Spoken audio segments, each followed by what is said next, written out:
Sur l'écran d'accueil de Bienvenue aux éditions de l'IAS Fiscal, un message vous informe des liasses fiscales disponibles et qui vous concernent en fonction notamment du statut de votre société. La production de la liasse fiscale présuppose de vérifier qu'une série de paramètres est bien à jour et sinon de compléter les données correspondantes. Les paramètres société dans l'application société, les paramètres immobilisation dans l'application IMO, les paramètres voiture utilisés par la société, les paramètres actionnaires, leur qualité, leurs coordonnées, leur nombre de parts, etc., les paramètres filiales s'il y a lieu. Une fois cette étape de mise à jour effectuée, Zephyr se charge entièrement et automatiquement de la production de la liasse fiscale. Fini le pinsomme que représentait sa constitution manuelle.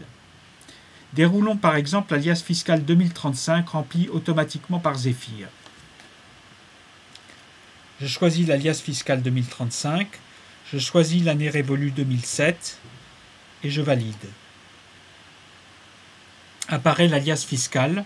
En premier lieu, les coordonnées des acteurs concernés,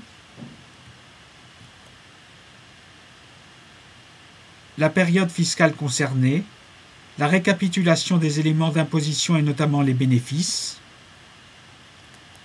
les coordonnées de l'expert comptable, les immobilisations et les amortissements,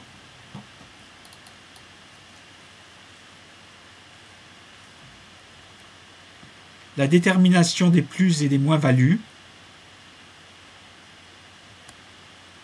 le compte de résultat fiscal, qui comporte plus de 2 parties, qui est entièrement pré-renseigné. Voilà la deuxième partie. Et finalement, l'annexe de la déclaration 2035, la taxe professionnelle, également pré-remplie.